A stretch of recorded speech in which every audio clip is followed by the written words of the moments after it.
bom dia. Meu nome é Nina Oliveira, estou aqui com o Papo Reto,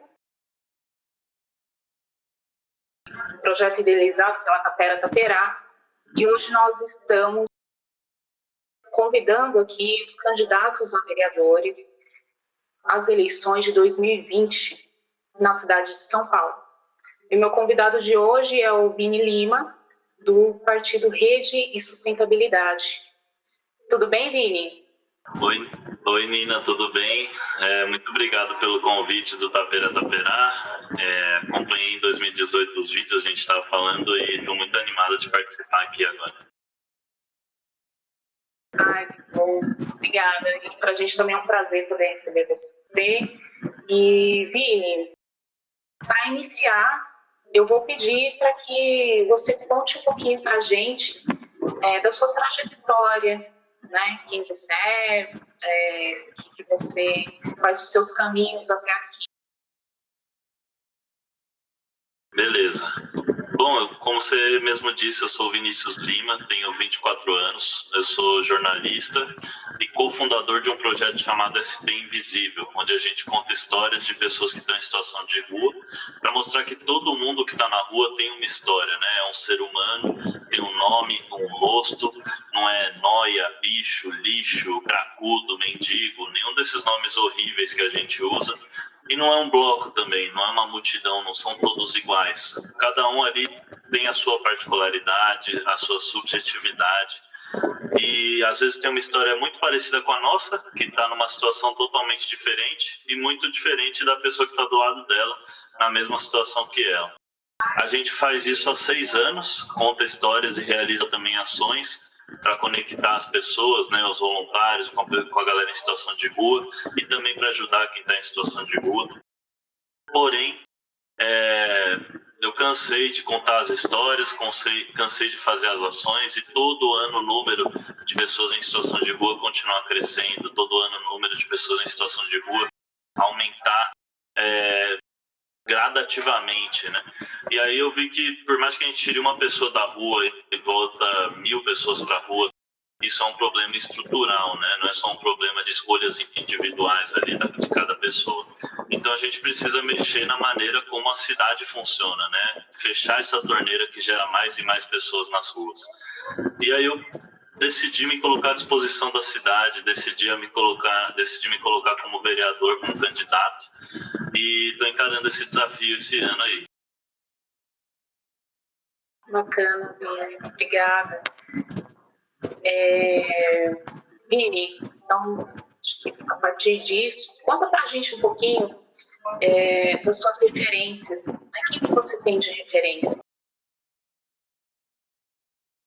Então, o SP Invisível, ele começou num ambiente evangélico, na igreja que eu e o André, que é também o cofundador, a gente congrega, que é a IBAB, Igreja Batista da Água Branca. E por que eu estou falando isso? Porque as referências também são muito desse meio, né? Óbvio, não preciso nem falar, essa discussão já está bem avançada. Evangélicos não são todos fascistas, não são todos fundamentalistas. Existem evangélicos progressistas, existem evangélicos que prezam pelos direitos humanos, que prezam pela garantia da vida e de toda a vida. Vida LGBT, vidas negras, vidas das mulheres, mulheres trans, independente se for de acordo com aqueles padrões que a gente vê nas igrejas evangélicas, que os pastores pregam e tal.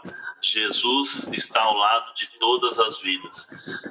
E a minha referência vai muito nessa linha. A minha referência é de pastores, é de padres da Teologia da Libertação, da Teologia da Missão Integral, Padre Júlio Lancelotti, João Boca, que é um missionário que atua lá na Cracolândia também, Pastor Ed Renekiewicz, a Nauzira Nascimento, Rosa Parks, Martin Luther King, Dietrich Bonhoeffer. Dietrich Bonhoeffer é um pastor que falou que se, para acabar com o regime nazista, precisasse eliminar o Hitler, ele estava disposto a fazer isso.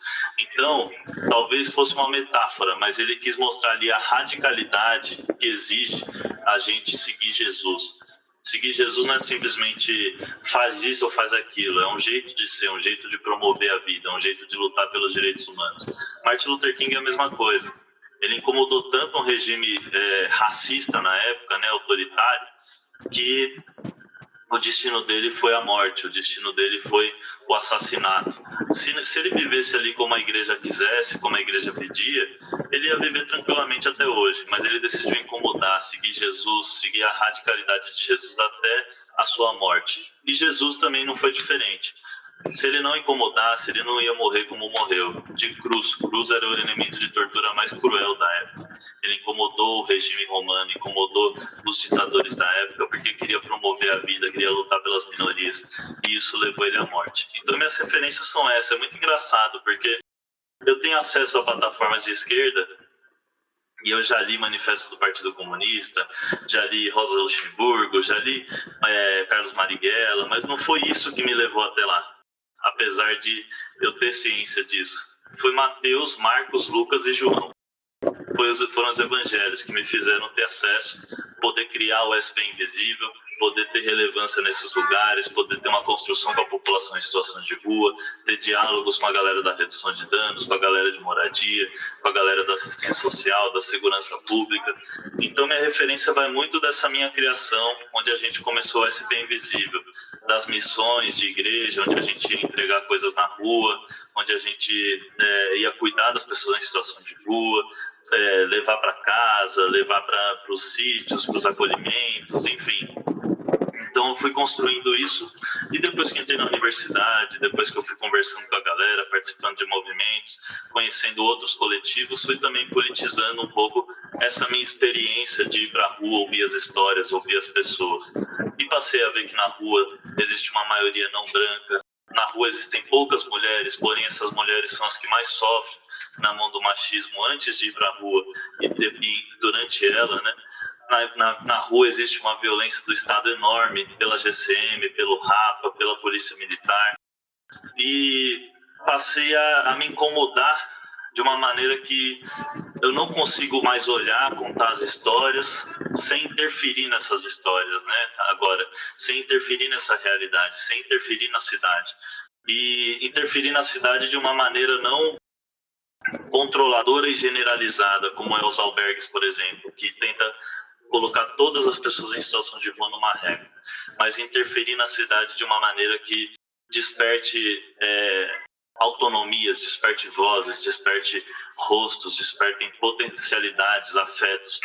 Então, minhas referências são essas, são as pessoas que cuidam de quem está na rua, missionários, pastores, ativistas, a galera do Tem Sentimento, a galera da CAP Resiste, da Edley, todo mundo que um dia me levou para a rua é minha referência também.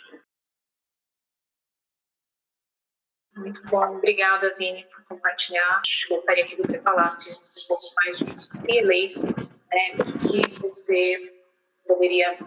o que São Paulo pode esperar de você na Câmara? Então, eu quero, como eu fiz durante toda a minha vida, atuar para a galera em situação de rua.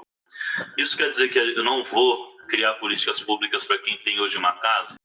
Claro que vou, só que hoje a luta é incluir elas nas políticas públicas que já são pensadas. E também, quando a gente pensa políticas públicas para quem está em situação de rua, a gente acaba pensando para quem está em situação de casa, né? Como diz o padre Júlio Lancelotti. E quando eu olho para a rua, eu penso em 3 desafios.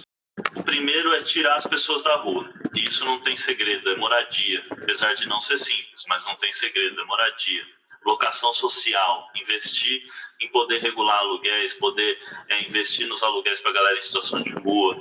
E moradia é quarta, privacidade, não é albergue.